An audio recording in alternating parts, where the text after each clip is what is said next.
Welcome to the Golden Feather. Grab a pint, a plate, and pick your seats.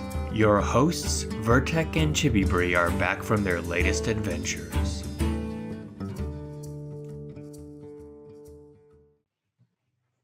Hello, everybody, and welcome back to another episode of the Golden Feather and Ashes of Creation podcast. We're on episode 12, hanging on, and we are certainly hanging on this one.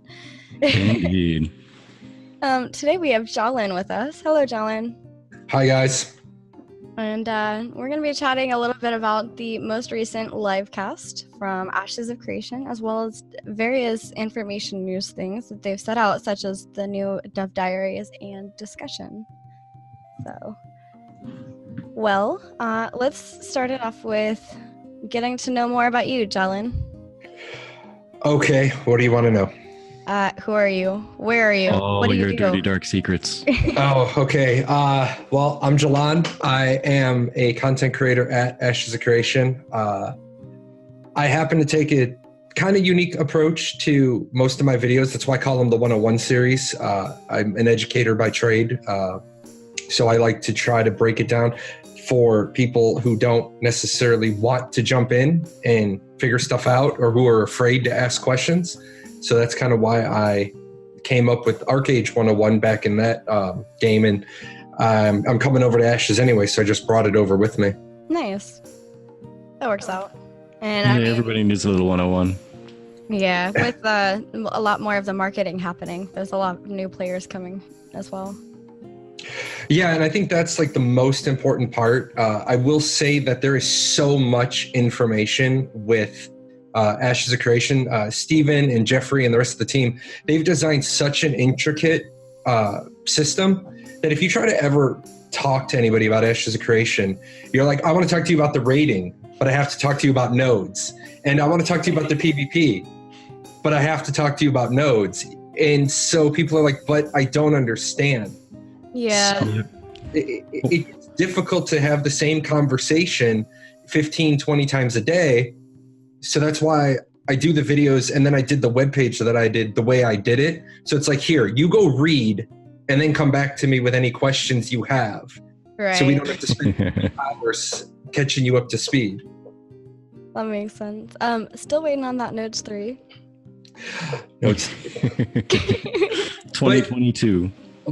But I mean, you got to remember, Steven gave us a good answer during that round of interviews. If the whole project's been delayed, then it makes sense that Nodes 3 is going to be delayed, because there's been a couple like game design changes so far, especially that whole nodes can't be de-leveled during a siege. They can only be destroyed.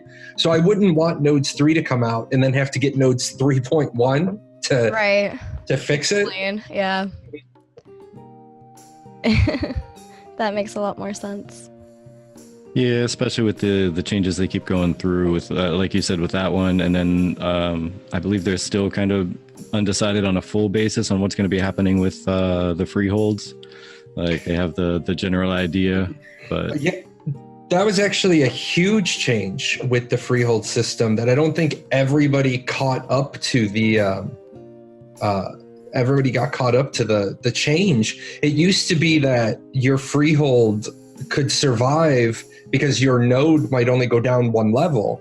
And now it's, you really have to force yourself to help a neighboring node. Like your node gets destroyed, but your freehold has a 1 week grace period. That's a huge change. That radically shifts where your allegiances might go. Your guild might go east, but you're like, no, I got to go west. I got to get that node built up or my freehold goes away. Right. Yeah. I mean, the good thing about it is it does give you time to think on what you're doing instead of just, if you end up, there's people who go on vacation for a week. And if in that 1 week, there's, a raid that comes over to your node and kind of destroys I guess Metropolis would probably take a little bit longer of a countdown from what he's suggesting. But if it's only level 5, then it could end up being destroyed and then your freehold's gone before you get back from vacation. Like, what even happened? All my life is just destroyed. And that, I think that is going to be something that people haven't seen, that level of ownership to the game since, I want to probably say, EVE Online. now, like, even I can't think of too many games that have claimable nodes that actually are meaningful. But if you're on vacation for 4 days, you just lost everything. That sucks. At least the way they changed it now is you get that 1 week grace period. You might be able to salvage some of your stuff. You might be able to text a friend and be like, hey, go defend my freehold. Don't let me get looted. Yeah. Could you imagine, even if it was only you're on vacation, like you said, for 4 days, but you planned everything ahead of time, and then someone announces that they're going to be sieging your main node, and it happens to be right on that vacation, you're going to go into panic mode of, oh my God, I'm going to come back, and because it's powerful people attacking, I know who it is attacking. I'm going to come back, and my freehold's going to be toast, just gone fully. Yeah, and that's a level of immersion that I think a lot of hardcore players are waiting for. They want that level of immersion again because we haven't seen it in years. Right. Yeah. Another thing that to kind of touch on the same idea, welcome Snuffle Booty, is that in the same kind of context, if you go away and you've been waiting for a specific season to hit, and it's, say, maybe a week-long season, and your vacation is a week long, you missed out on an entire season. Yeah, you might. You're waiting 3 more weeks then for the seasons to go through, and you're going to see people that are going to be using that phone app. You're at Disney, but in between every ride, you're flipping cops in line. So yeah, I mean, it's definitely going to be the hardcore games when it comes to that. Right. I mean, we're talking about a very, very immersive game that just from one day to the next can change, from 1 hour to the next can change.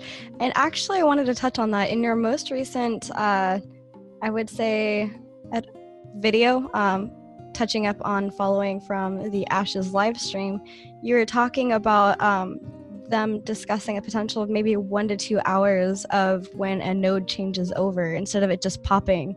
You can possibly see things, like people coming in and building things. I want that so badly. I will say I want that too, but I will definitely say that's on, like, if Steven has to choose, put that on the 90-day out post-launch quality of life improvement. I don't want to see the game delayed for that. That's a very cool feature. Like he mentioned, you see the workers come in, you're going to see the animations on the buildings, on the walls and everything. But we're already kind of late, so that's cool. Give it to us 90 days down the road. Yeah, because even in 90 days, I'm pretty sure unless people really, really come together and get really tight-knit as far as what exactly their goal is and going for that one goal, they're not going to fully level up to a Metropolis by that time anyway, so that'd be a cool 90-day release of, hey, when somebody hits that sixth stage, you're going to see something really cool. It's going to take a lot of time in the day for it to actually build up over the course of 2 hours or whatever. And it's funny you say that, because a lot of people that did their theory crafting said, oh, well, we're all going to go and we're going to blitz a node to level 6. And like, but you're not listening to what Steven is saying. If somebody sees a stage 5 node appear, that's just going to be the invitation. This is now where the PvP is. All those caravans become, that's prime PvP time. Unless you're going to be the guy up at 2:00 in the morning running caravans during the dead hours. Yeah, not to mention, I mean, there's going to be delays just because all the nodes are going to be unknown as far as what they're going to spawn at. So you're going to go like, we want this spot right here. Okay, no, it's only a scientific. I don't want a scientific. We want military. Okay, well, let's move. How far? I don't know. Let's, I guess, go this far and try again. Oh shit! It leveled up the other one again. Okay, we gotta go farther. Yeah, there's gonna be a lot of guesswork and trying to figure out where you want to build up. Kambiguous says, "You doubt no lifer's power." No, I mean that's a good point. And Frost is one of my officers. He swings by. Frost, myself, there's a group of us that know life it. Whenever we go to a game, we absolutely know life it. And I do recognize that'll happen. But I also know Steven. Steven looks like the kind of guy, he's got that look in his eye that he's no lifed before. I know his career from previous games. I specifically know the White Order's history. I've been digging into that a little bit more. But I know what they accomplished. So when the guy has accomplished those things, he's going to build his systems around those things. Because what did they say? 45 days to get to max level? Like, Steven doesn't want it to be a race through everything. There's going to be things that slow us down. Which that'd be incredible, because even some of the more like quote unquote grindy games, they even don't take that long, even half that long if you're really trying to push. Even the really grindy, really like you got to go out and kill 10,000 enemies when you're at 5 levels from max, because quests are no longer a thing. Right. So that'll be really good if they're aiming for that kind of a time frame. That's a good thing. Yeah, and plus the concept of horizontal progression. Not too many games have gotten it right, and if they manage to pull it off, I'm going to be impressed. Yeah, like I mean, even one of the main things about it with the dual class system, like the secondary class coming in and augmenting the first. I mean, from how they're describing it, it's a little bit of a both horizontal and vertical, but mainly horizontal because you're not really changing the power as much as just the way it works, and that is actually really cool idea. And that. See, I rewatched when Steven talks. I link together multiple things to kind of listen to what he's saying. And when he made that comment where you might not want to live in the biggest node because the smaller node of a particular type might give you the augments that you want, that was just a sort of a game changer.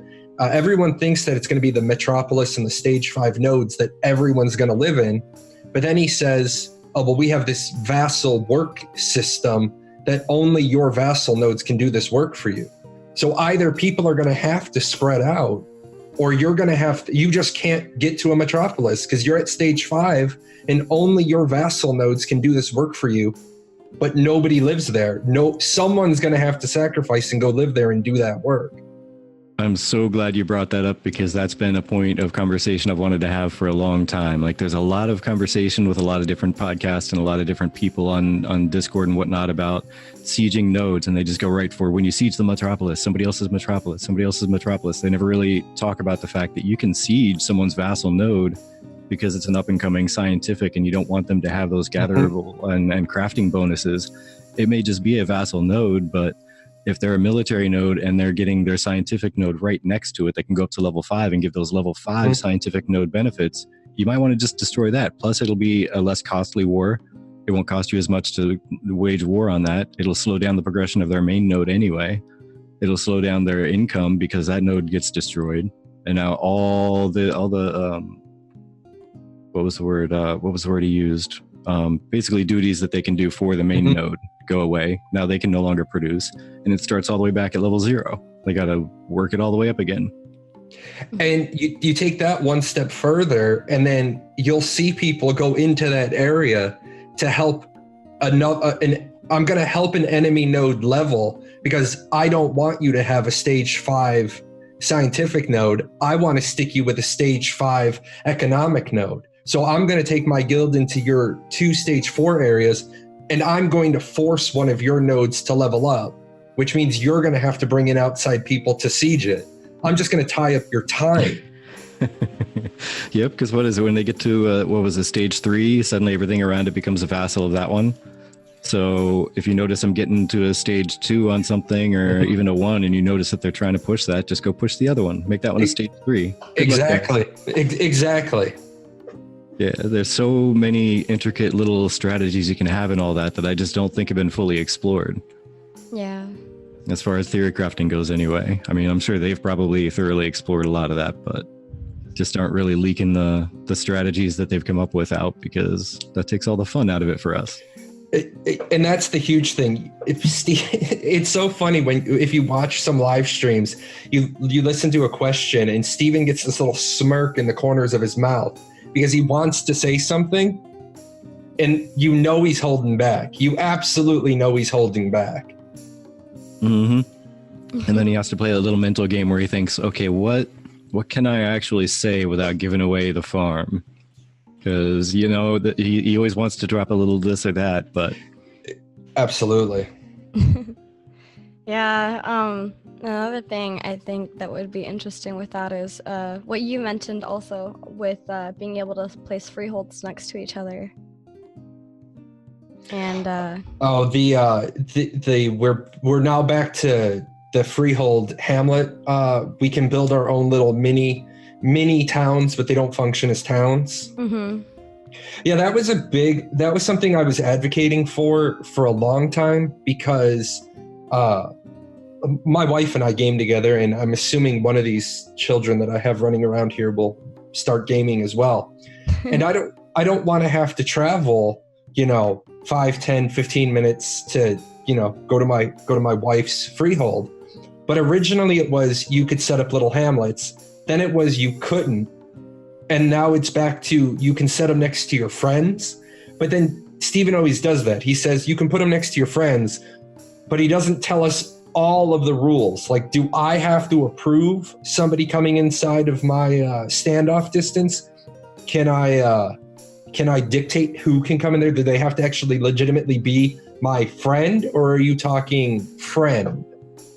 Yeah, I think from what they had mentioned before, it was you'd have like permission systems that you can give for the houses, so it'll stay locked only for people that you specifically say these people can enter. And that actually opens up, speaking of the hamlet idea, for guilds, a really great system. Like somebody can focus their little plot, their freehold plot, towards like blacksmithing, and another one towards processing, and another one towards having, a great inn, and just make everybody friends of everybody so they can all come in, and the entire guild would benefit from something like that. Yeah, and I talked about I show that image that I used because I'm a big visual learner, but I don't like my guild. I don't want everybody in my guild to waste their freehold on making a blacksmith area. If we're living at the edge of the forest, let's say, I will take care of setting up the freehold with the mill and the processing station and the carpentry thing and all those stations. So now you go do something else with your freehold. Go figure out a secondary or tertiary way to make money. My freehold will take care of the lumbering part. And I think guilds that manage to do that well, you're going to see them radically get out in front at launch. And the other guilds that are made up of people that are like, no, this is mine, you're going to see them struggle, because I don't think individuals are going to be able to get ahead as much as maybe Steven believes they might be able to. In the long run, they will. But in the short run, organized guilds are going to be off to the races. For me, that's a lot like Final Fantasy 14 with the freehold, or the free company freeholds, where you can set up like each little station within the giant house and kind of allow yourself to be able to go in and practice your various whatever you're working on. And there's also the thing I liked about Final Fantasy that I'm hoping might come into Ashes of Creation is the whole idea of the buffs that you can do for your freehold or your company, and be able to increase your ability, even if it's very marginally, with crafting and whatnot. Yeah, that's a great thing. Yeah, it's funny that you mentioned that. I just actually went back to Final Fantasy 14, and it's after 4 years, it's like trying to drink through a fire hose. So much has changed. But I think a lot of people that haven't ever played it need to go check out at least the free trial, because of what you just said, that those buffs that the free company get. I definitely think that's where Steven's going to be leaning to with those. Okay, I'm not going to have a 300-person guild. I'm going to have a 100-person guild, but all of my crafters get +5, whatever. What is it in Final Fantasy? They get +5 control. Well, whatever that equivalent is in Ashes. So yeah, I choose to be a crafting guild. So we gather quicker, we process quicker, we craft better. And if we get jumped in combat, we have to go run and find a mercenary guild to protect us. But then there's going to be another guild that sacrifices size for power as far as that goes. Like actual crafting, say bonuses to your armor and things like that maybe. But yeah, that's a really good point. And yet, like you were saying, Maki, yeah, there's people out there talking about it. I'm sure there has to be, and probably keeping it tight to the chest as far as strategies go, so they can be the ones to jump in there. But And the way I see it, if we talk about it on here, I mean, Mhm. we don't have a gigantic audience. They'll still get a little bit of a, oh yeah, that's true. And at the same time, there's some people that they're all about strategy, but they're not really watching a lot of podcasts. So either way, there's going to be a lot of people that even don't want to make the effort to be extra strategic. They just want to be, we're going to take up this bank of resources to go attack whatever. And that's all we want to do.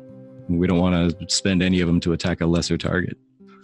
But it's its own strategy in itself, I suppose. But Frostball also, Warframes, I still need to check that out.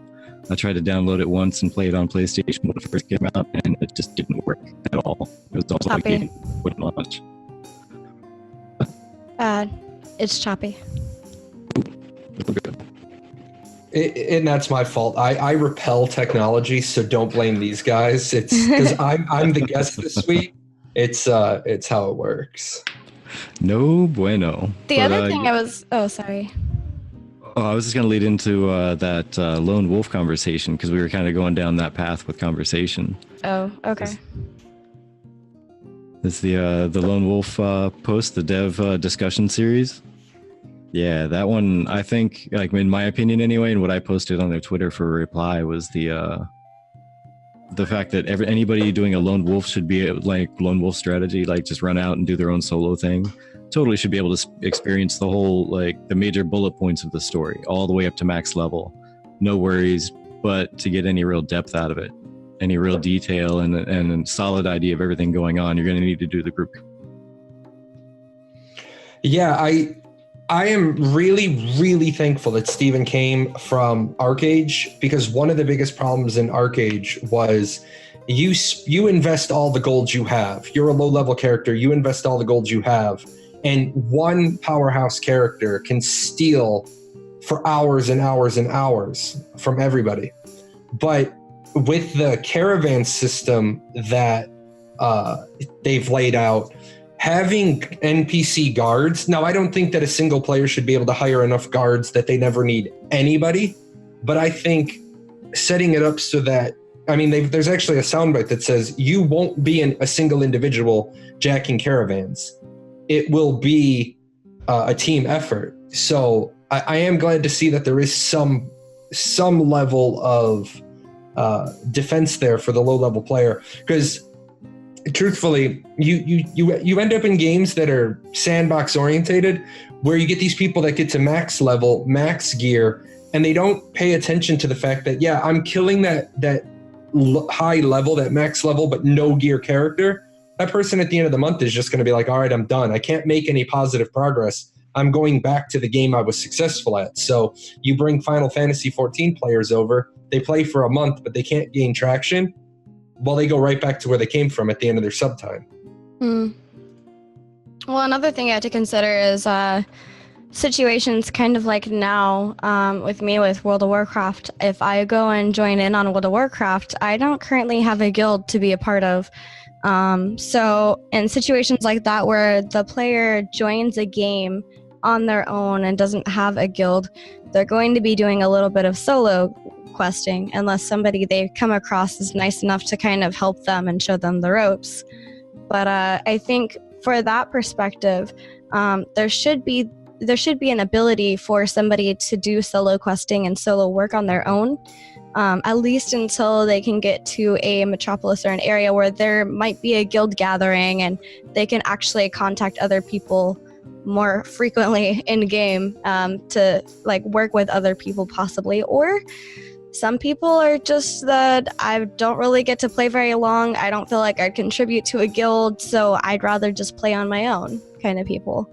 And I don't think that those people should be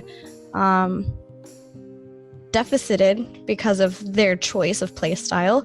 Yes, it is an MMORPG. Yes, group play should be encouraged and is the main focus. But if something happens where a single person ends up needing to do whatever they need to do, on their own, just because they may not want to be a part of a guild, then I feel like that's something that should be viable, in my opinion. Yeah, I mean, the choice for some may not even be necessarily they don't want to be part of a guild or whatever, as much as like they may just be so part-time playing that they don't think they would be a benefit, and they don't want to log in one day and be outside the guild and just, oh, okay, so I guess they decided to drop me. They just like to solo play it and make some friends and group up with them whenever everyone happens to be on. Yeah, I mean, I agree with what you said. You never want to have a situation. I mean, we all have days that we don't want to deal with our guild. I don't care how great your guild is. My guild is great. I've traveled the country. They've traveled to me. But there are just days that you want to go to your anonymous character and just hang out and not be part of guild content. And I absolutely agree that you shouldn't be forced into it, especially if Steven has mentioned significant storyline quests that will be in instanced dungeons so that you don't get disrupted doing that content. They want you to see that storyline. I'm hiding from them. But no, I agree with you. I like the way Steven talked about that going back a couple of years now, where he said that single player isn't going to have a looking for group button, but if people are smart about the layouts, that local tavern that's at the base of the path that leads to the dungeon, you're gonna, I'll use Frost for example. He gets called into work. Now I don't have an 8th for my dungeon party. So what do? We swing by the tavern and we say, hey, I need a pug for something. And that's how you meet people. That's how you make friends. Some people will join the guild after that. Some people will say, hey, let me know if you ever need another bard. Mm-hmm. Mm-hmm. Exactly. I mean, I like, I think you mentioned at one point even there maybe being like bulletin boards in the metropolises or like a slightly lower stage where you can walk up to and post on there. Mm-hmm. But that would immediately create like a physical spot for everyone to go to outside of, like you were mentioning, the taverns as well. But at least if they're in town and they're going to the auction house and they're doing their shopping in town, it would be a spot they could just walk by and say, hey, anyone looking for a bard? No. Okay, well, let me post it on the board and keep running. Maybe they'll message me later. That's not our cat. That's ours this week. That's him. He decided that he doesn't know why I'm streaming on a Friday. Oh, Frostpaw, thank you so much. I appreciate that. Oh, Frost is giving away money again. Ooh. Frost is good about that. We like people who give away money. Just saying. Speaking of money, you might notice that Virtek and I sound different this week. We both worked a lot of overtime and were able to get these nice dynamic mics for a fairly cheap price. So we're hoping that this makes the entire podcast sound a lot better from our perspective. Yeah, I mean, the Yeti was great. It really is, but not really meant for this type of casting where we're both 3 feet away from each other and picking up the same noises. And then if they're picking both of us up, it's picking up like somebody outside and 100 yards away.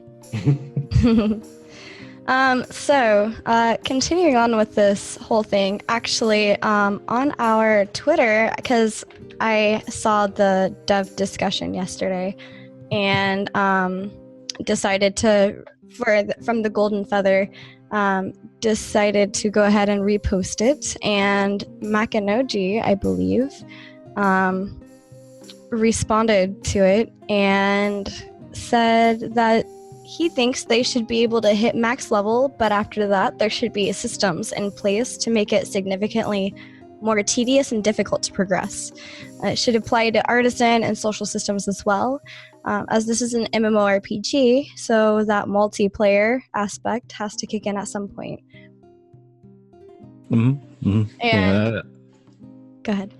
I was just gonna say I totally agree with that, but I also agree with even along the way, like there should be some dungeon content that goes deeper into the lore and deeper into the reasons why something is happening with the single player quest lines in the area. Like just to, again, you can get the full length of a story, all the bullet points along the way, the grand scheme of things. As a solo player, you should totally be able to do that. But if you really want to know why that guy was such a jerk, you got to go to that dungeon, so you have to interact with a group. And upwards at the end, you have to know why the big bad guy is the big bad guy, so you have to go into Oh, you cut out, I think, a little. Oh no. Oh, Is there it we doing go. the choppy thing? No, it just randomly cut you out. I heard Yeah, you hey. here physically, but I don't know if anybody else heard you. But yeah, okay, so new building tool and wait, hold on. I need to put this meme up there. 1 second. Where is it? Oh, yep, there we go. New building tool. What are your thoughts on it? Are we talking about the tool or the meme? Sure. Yes. I think that the fact that they are building a tool to let everybody at the studio, whoever needs to jump in there and design like a few one-off buildings, I think that's absolutely amazing. I work with a couple of small studios, a couple of small developers, and the problem that they have is, since they're a staff of like 4 people, the developer today, he's writing quest lines today, and now he needs an asset.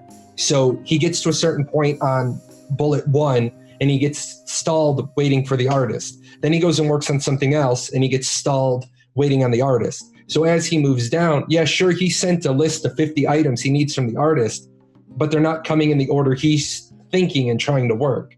So I could just imagine, like, and I'll just use Jeff for an example. Jeff's there and he's trying to finish up a quest.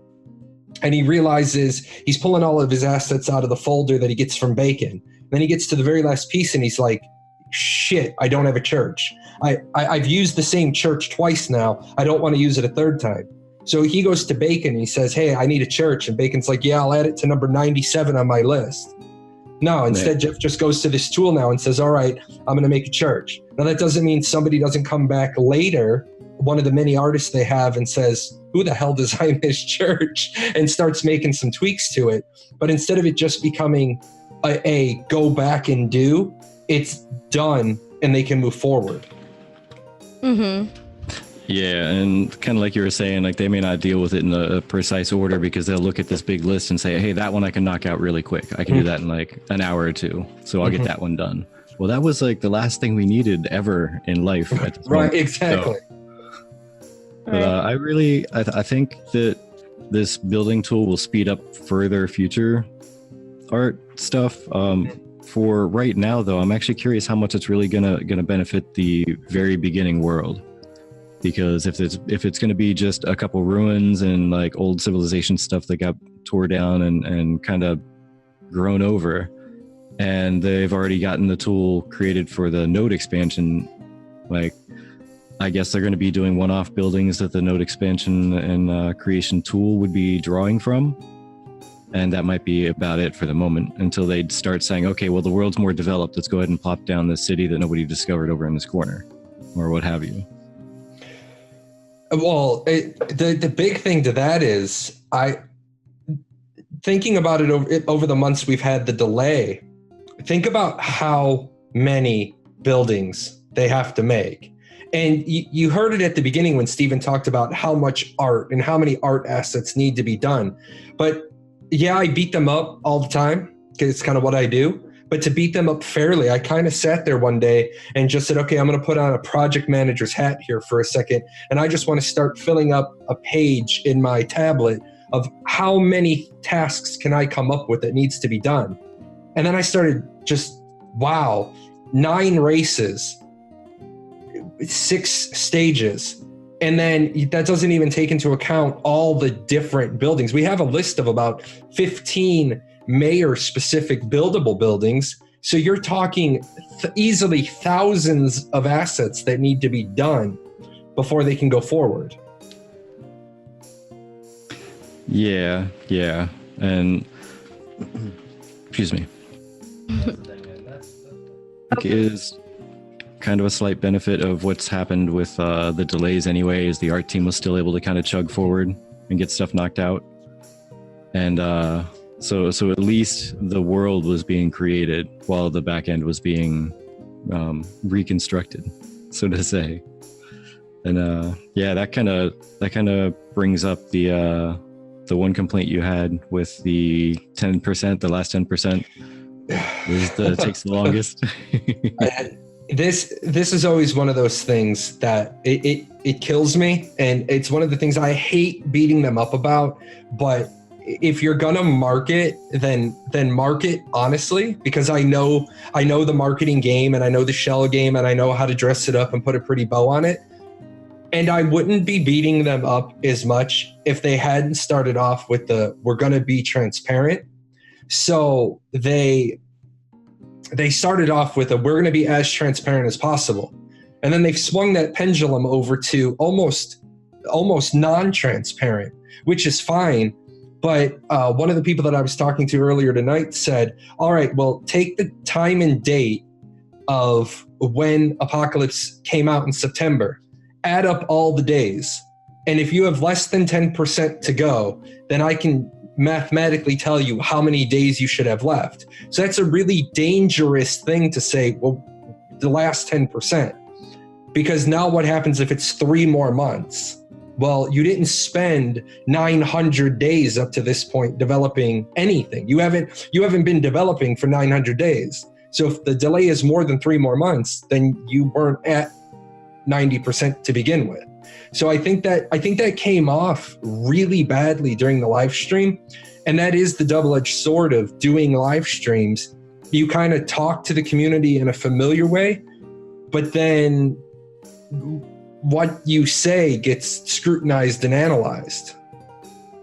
Yeah, I think it may have been maybe a mix-up in terminology or presentation, because if you look at it from the direction of how much of a project there is and then how much time that project takes, like, yeah, you may have gotten 90% of the goals completed. But you got to take all those individual goals and smash them into a finished product, make sure they cooperate, and then you got to make sure that it's going to work out well together, and then polish it off. And then that last 10% of the project itself is what takes 40% of the time or what have you. So they may have been meaning more along the lines of the project itself versus how long. And that's, as you said, I think where confusion might come in. And the thing is, I think the Battle Royale mode played great. As much as I beat them up for it over the months, I do try to make sure that when I present stuff, I remember the clip. I was able to get a clip from Alluring when she was killing me, and I was able to show both perspectives, my camera perspective and her camera perspective. And I got it linked up to within about 1/10 of a second. That's the closest I could sync them up. And they had major issues with the prone hitbox state. Everyone keeps saying, well, just give us Castle Siege mode. Nobody wants this Battle Royale mode. Well, I disagree. Yes, I want Castle Siege as much as the next guy, but I don't want Castle Siege to fall on its face. So build it, fix it in the Battle Royale. That way, if it doesn't come out 100%, your bad showed product comes back and it looks better. And then you make sure the Castle Sieges is when you get to like really fix it. You get to really fix the perception. Yep. And that's where I was really unsure with how he was trying to set stuff apart as far as the like APOC stuff and all the different modes and everything as different products. I think in the end, like my uneasiness in how it was presented kind of, I guess, fizzles out or resolves a little bit in the fact that down the road they will be able to say, hey, that was really just a testing mode for this. Everything broke in that time period and we got it fixed, and then we moved forward. And now we're going to put it in the MMO, which is our final product. And the MMO at this point is untainted as far as showing. For the most part, I think it took a few iterations of media and spin and marketing, and I think we finally have a solid answer, and that's one of the slowest smooth and smoothest fast. I think Steven was out ahead of himself a little bit, but now when you know all of the stories, when you know that, because I did a stream or I did a video where I showed the 12 hats that he wears. Well, now that he's told the story about, I can't bring on all of the staff I want to bring on because 2 studios have been sold out from under me. So there's no point in him hiring up to 100 people if he doesn't have seats for 100 people. It is very ineffective to have a lot of people working from home. Some people can work from home, sure, but now that we have all the bits of the story, it becomes a lot easier to forgive the delay. But we should have been getting a little bit more of that sooner, and then people wouldn't have gotten so angry. The community wouldn't have been so just upset back in December. Just saying, Steven, I'll work in a closet. But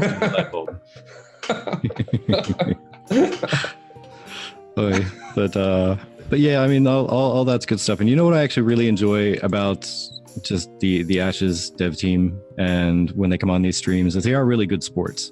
Mm-hmm. Like, even though some people will put out some negative opinions on stuff, they know that they're being authentic with it, and they don't like try to shoot anybody down for necessarily just presenting, hey, these are the facts that we have, and this is what I think about it, and actually presenting it as feedback. It's constructed in a constructive manner. I mean, obviously, if you go off on a tirade and start like screaming in the mic and throwing your camera on the ground, that'd be a whole different story.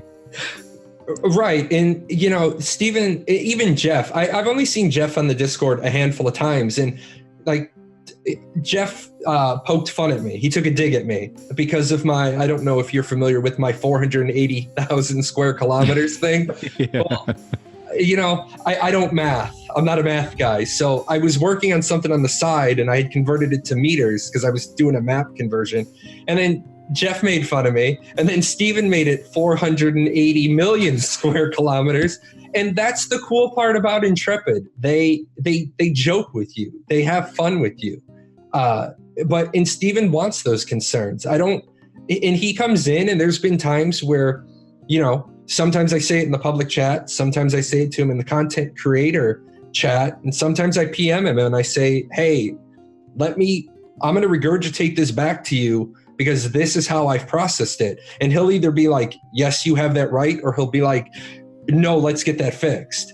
And then if you're that passionate about being angry, talk to him off to the side and be like, do I understand you? Because a lot of it is Stevenisms.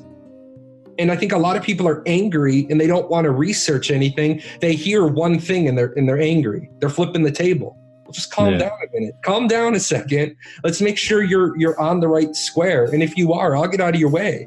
Just let me validate your concern, and then I'm not going to defend Intrepid. He's right over there. He'll talk to you. If I can just step in for a moment and chat. I was also going to say that I really appreciate Ashes of Creation for not taking down content creators that don't necessarily agree 100% with what they're doing.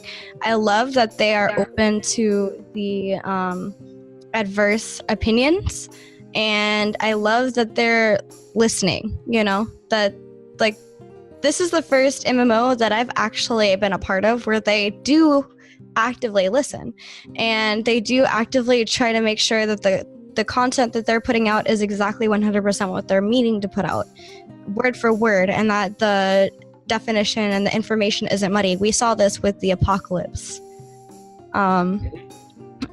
Granted, I didn't think that it was very fair that they had to do that in order to make a point, but I mean, things got really confusing and out of control. That's just what Steven felt was necessary to do in order to rectify the situation and set things straight. And I mean, it's things like that prove to me that he is interested in making sure that even with Nodes 3, as we talked about earlier, all of the information going out is going out as like to the point and as full of the information that he desires it to be as possible. Yeah, and the other thing that I would like to mention is also in reference to how you said there's Stevenisms. I mean, people got to realize this guy has so much stuff going on in his head with the entire project and the company separate from it.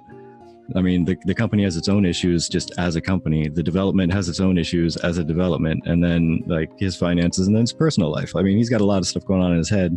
So when he's on these interviews and he's on these live streams and such like that, it's just he may not have the perfect terminology worked out in his head, because as an example, our streams when we do these podcasts, they're pretty unscripted. We usually just toss down some bullet points just so we remember all the bullet points we wanted to talk about.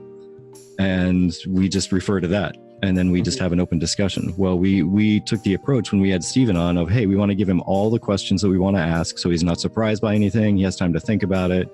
You know, make sure he's not giving away the farm again by dropping accidental big leaks. And Just saying, at the end we did squeeze in, hey, any leaks, in case he wanted to drop something.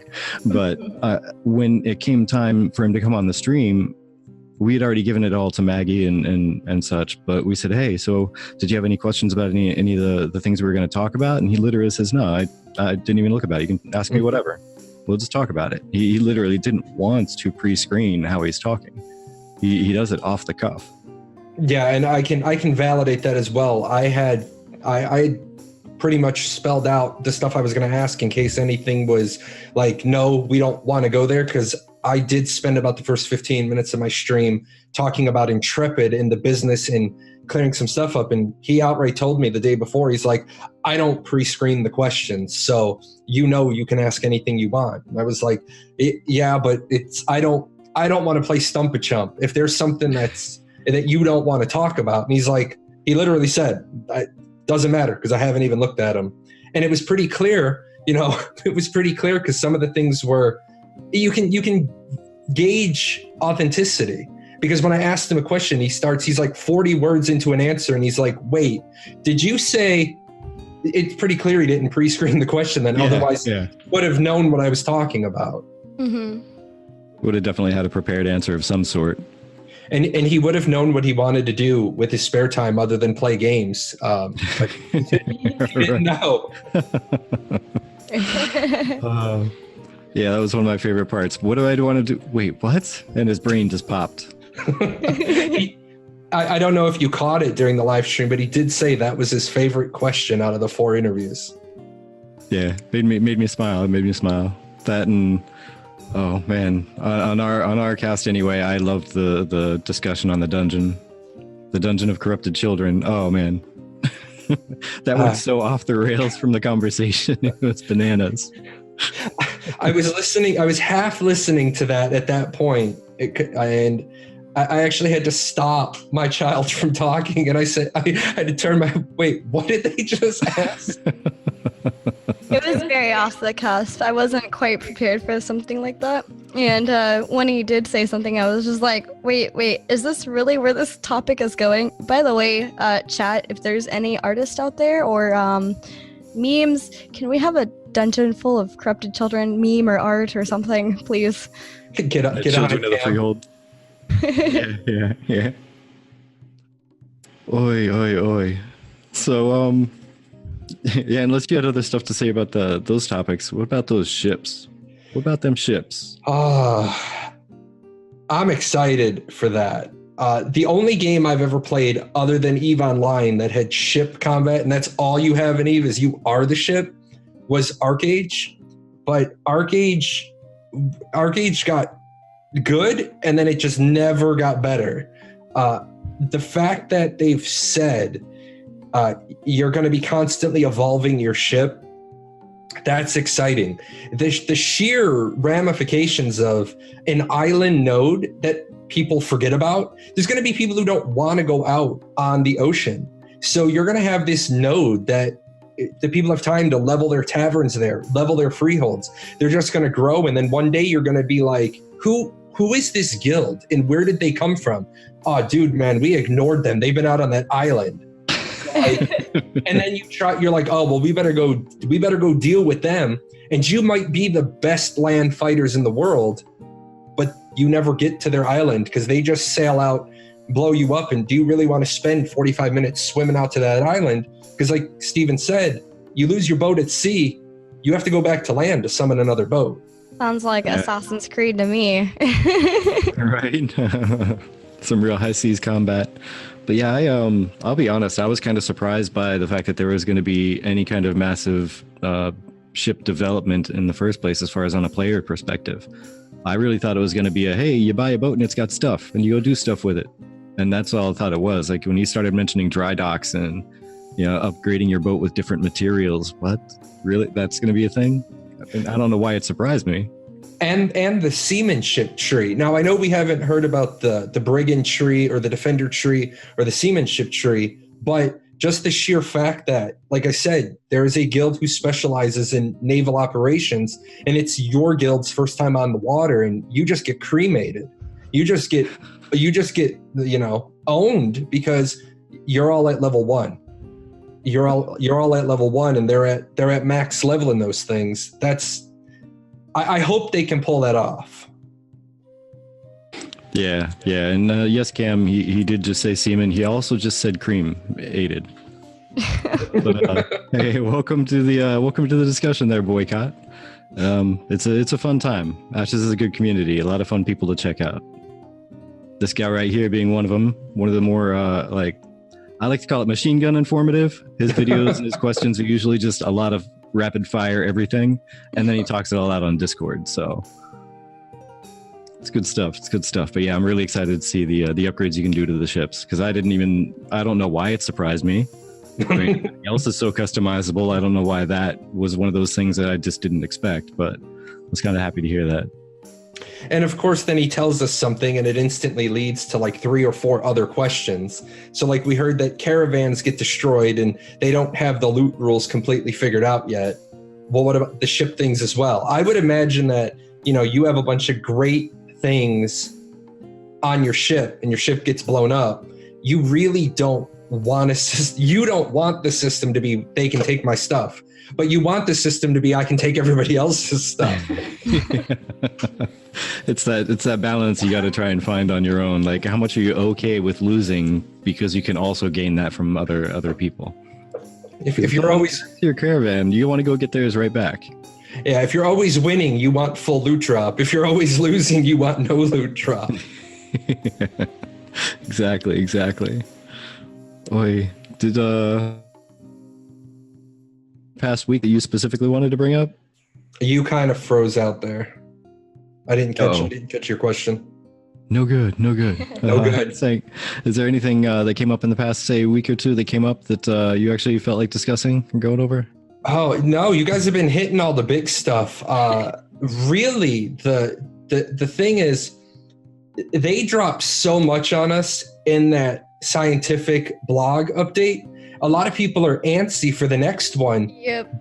But knowing Margaret and following her and her diving in the deep end, I have a hypothesis of what the delay on the economic node blog is. And what it is they want to make sure that every sentence is a dead end, because they don't want us to bombard them with 900 questions, because that's what happened with the scientific node. People keep saying, but we're not getting anything new. No, you're not getting what you want. That scientific node blog gave us so much information. I have probably 3 or 4 pages of questions on it, but people are like, but we didn't get anything new. And then I just shake my head. It's like, well, then be specific with what you want. What will make you happy? Because that blog made me incredibly happy, except Steven doesn't answer my questions. I had to reread it, I want to say, like 3 times before I even reached out to anybody else to talk about it. Like, there is a lot of stuff in there, and it's little hidden nuggets. Mm-hmm. And as you were saying, they want to make sure every sentence is a dead end. Like, there's no lingering questions about what they mean.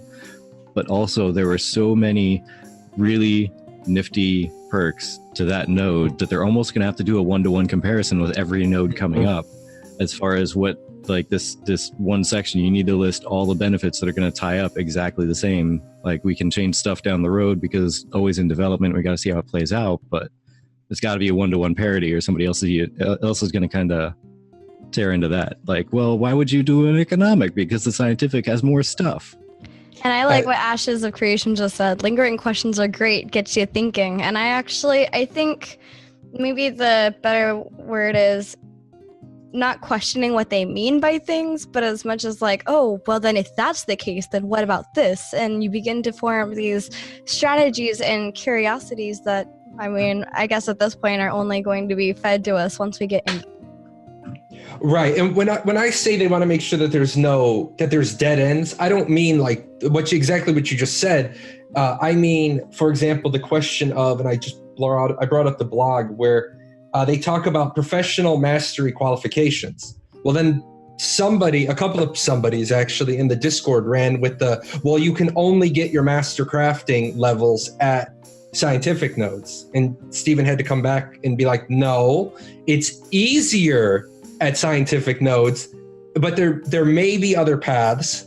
And then I think it was Agalos on DCN. They said, well, what if our node doesn't have, or what if our server doesn't have a metro, a scientific metro? Can we make legendaries? And I loved the answer. It was, well, there's 2 lines of thought. One line of thought is yes. One line of thought is no. It's like, oh, you gave us an answer, but there was nothing to it. Give an answer of flipping a coin.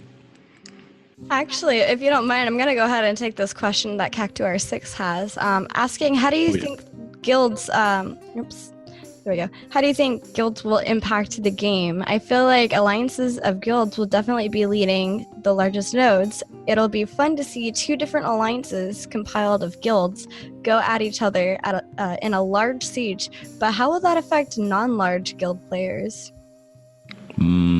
Isn't that the question? So the really fun part about that is when you go to siege nodes, you don't have to be on one side or the other. You can just walk up to the node and be like, oh, you guys are fighting? Cool. I want to attack the castle, and just jump right in with that one large guild attacking the other. Or you can be like, hey, you guys are being mean. Why are you picking on these guys? And just jump right in and start defending the castle with them. And as far as I have the understanding, if you are attacking and something changes your mind, you can just say, okay, I'm done, and walk over to the other side and defend. I don't know if you can switch mid-fight. One of the big things is we have a lot of dated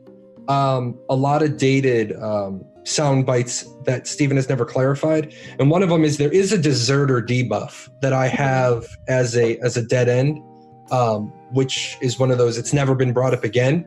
But I definitely agree with you in that because you know how things get in big groups of people. Oh, you just called my guild member out. You said something derogatory to my guildmate. I guess my guild is just going to go stand over in the corner now and stop participating. We're here, but now, get bent. We're done. We're out. We're not going to leave the zone and get the debuff, but we're just not going to play. And I think you're going to have situations like that. Oh, I also think that guilds haven't thought this out. There's a lot of people who still think I'm going to cram my whole alliance in one node. And I don't know why, but the creative director has literally said, the lead game designer has literally said, that may not be possible. You may reach the soft cap of citizenship in that node. And I mean, unless you want to be paying $1 million gold for your apartment, they're not listening, or they're not accepting it because they don't want to accept it. You might live in 2 nodes.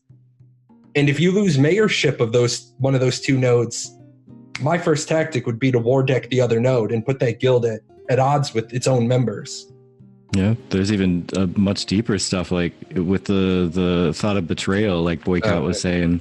So let's say that there's a really deep ongoing plot where you really don't like this guild, and you get an alliance of your own to support them in, say, a siege, but say, hey, you just gotta, since you're the major players in that one metropolis over there, you guys are gonna have to front the money for starting the siege. Mm-hmm. And if you guys front the money for it and you build all the materials and you start it, we'll join in and we'll help you. Our 3, 4, 5 guilds will back you up. And then they start the siege, and then you show up to battle, and then you just sit down and have a picnic. Mm-hmm. And the other big betrayal one is, and waiting to see how this is going to work out now that the castle sieges have gone from 500 versus 500. They've scaled that down now to 250 versus 250 with a potential to increase. I don't know what they're going to do with the guild size cap now or the alliance size cap, because obviously if they settle on 250 versus 250, you'll see that guild cap come down under the 250, because the dynamic for betrayal doesn't exist if everybody in your guild makes up all 250 people at the castle siege. Yeah. So, but yeah, what he was saying is, like, I invite you to help me take a castle. And I'm the guild leader, and Frost is my designated officer who can channel, and it's just you and a handful of your best PvPers.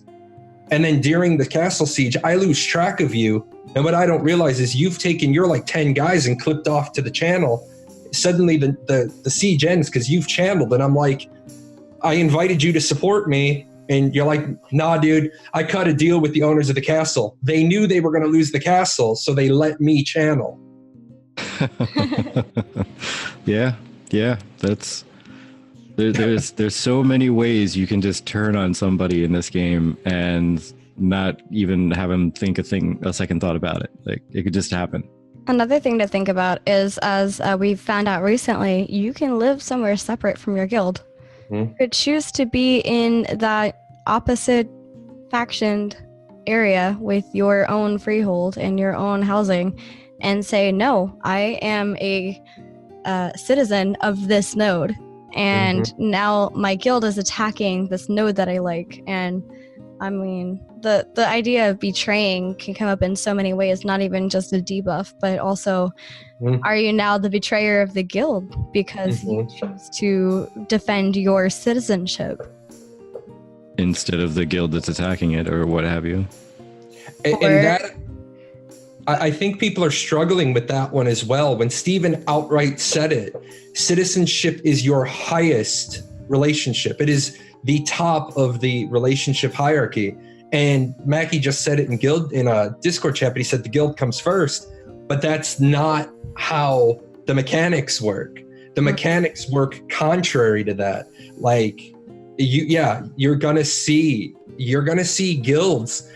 Only the strongest guilds are gonna survive. The weak guilds that are thrown together at launch, they're gonna have a baptism by fire. If you don't trust these people, deeply trust these people, then you're gonna, exactly what Bree said, like, hey man, how do they know exactly how to counter our mage ball? Oh god damn it, Jahlon's on defense. This is where his legendary rank 5 freehold is. F you, Jahlon, why are you telling them that we run a mage ball of this consistency? I don't want to lose my freehold. That's why. That's why, man. Yep. It's gonna get kind of crazy. As you said, the strongest guilds will survive. The ones that actually bond together, trust each other, and I mean, may have to deal with sometime when they attack a castle that they don't want to share their strats necessarily with the group share. They may need to dial it down to a locked Discord room or something in voice chat and go over how they're attacking. And it's funny you say that. There's already an espionage game going on. There's already people infiltrating guilds, and there's some people I've seen that are doing the deep espionage game, like the long con. Like, they're not even going to have a second main. Their main is the spy, and they want to get everything. And I'm just smiling because I'm like, that's dedication. You're infiltrating a guild and going and playing other games with them just so you could be in the top echelons of leadership. That's EVE Online style right there. Absolutely. That's going to be, if that's not a game-changing, like, guild-breaking reveal, that's a lot of time lost. If you don't just completely crush that guild at a crucial point. Right. Ooh, I don't know. Then again, I guess a really long con, I mean, you could hinder them in so many small ways that they may not notice or be able to pull out who did the betrayal, and you still get your what would that be at a point, like your main guild, the one that you're not actually playing with your main character? You've been undercover so long you forget who you're really loyal to. Yeah. Oh, that's fantastic. It goes back to one of those classic movie. I was told to get close to you, but then I actually fell in love with you. Oh yeah. Movie plot coming right out of that one. Exactly. And you know, that's going to be, I think that would be more rewarding to Steven and the team. It's going to be those stories that Intrepid builds their success on. I mean, if you think about it, staking $30 million on an MMO is probably the least likely avenue of success. There are so many things that can go wrong. There's so many things that have gone wrong. And Steven's still dedicated to the project. Steven doesn't care about, making a ton of money on the project. He cares about those stories. He cares about when we all get to Ashes Con 2025 and we're telling those first round of stories. That's what he cares about. Yep. Exactly. That's something we're working towards too, is keeping that stuff alive. I'm gonna. Oh, sorry, go ahead. I was going to say, I'm going to go ahead and move us all along because I don't know how long we've been up, but I have a clue that it's probably about an hour now. An hour, yeah, an hour 5. Yeah. But if you guys want to continue this conversation, there is our Discord link or our Twitter, where when we get this up on Monday, it'll be up on YouTube, so you can always join in on the conversation there.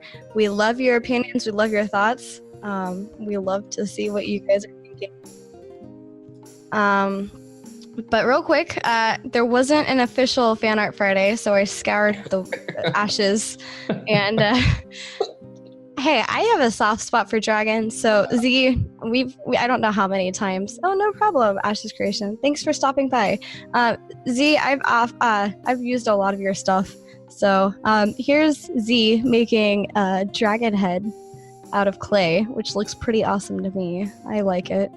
Yeah, we're just gonna stop asking to use your stuff there, Z, and we're just gonna be using it. Just it's gonna happen. The official, unofficial part of the Golden Feather, and Z's artwork. Here you go, guys. Yeah, and Z's artwork. That's gonna be the new segment. But yeah, there's the last thing you made. Oh, but that's all right. Because there's an entire thread dedicated to Z's artwork. So definitely check it out on the forums. There's some really cool stuff in there. There's I keep saying I need to con Z into making me a cosplay. Just saying. But yeah, thank you guys so much for joining us. Jahlon, are there any big things that you're working on or coming up?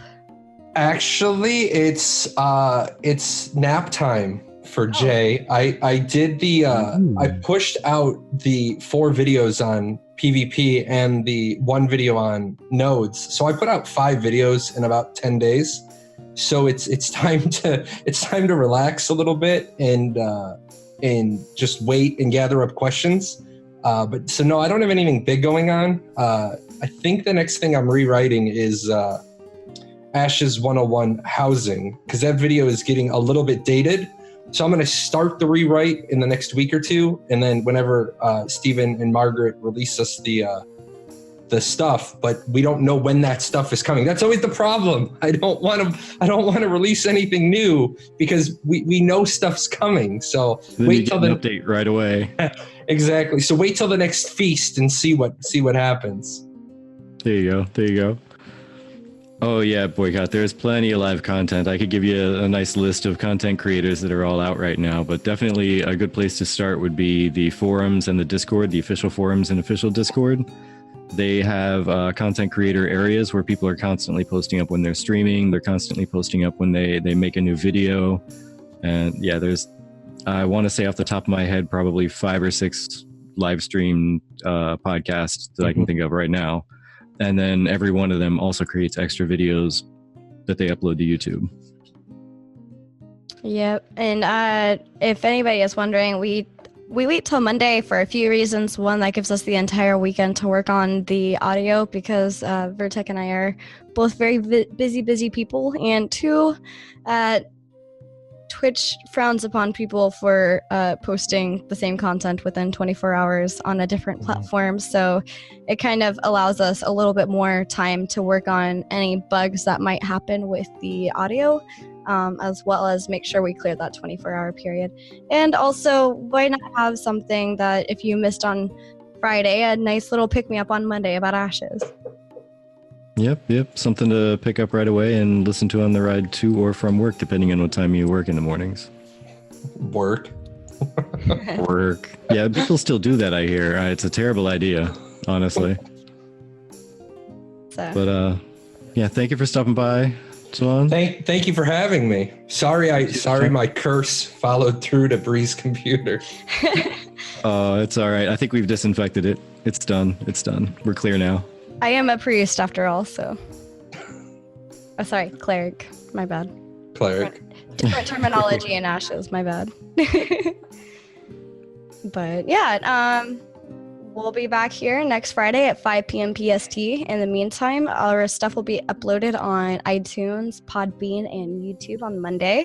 And we're in our Discord. 24/7. So if there's ever anything that you just want to chat about or bring up in question or just start a discussion based off of the last podcast that you watched, go for it. We love your opinions. We love your views. We love your interaction. And most of all, we love that all of you guys have been here with us today. Thank you for our new followers. Thank you for the new subscription. We're very grateful. All of that money goes towards bettering our podcast, including using Zoom, which is what we're using currently, to make the best podcast we possibly can. Yep. And yeah, like I said last week, same thing applies every single week. We love talking this stuff over. Absolutely love it. We love your input. We love your ideas that we can then start talking about and theory crafting on, and just and that we appreciate doing it with us. Oh, well, I'll just say it again. Your time is very valuable, and we appreciate you spending it with us. Until next time, guys. Bye. Adios, Lolly.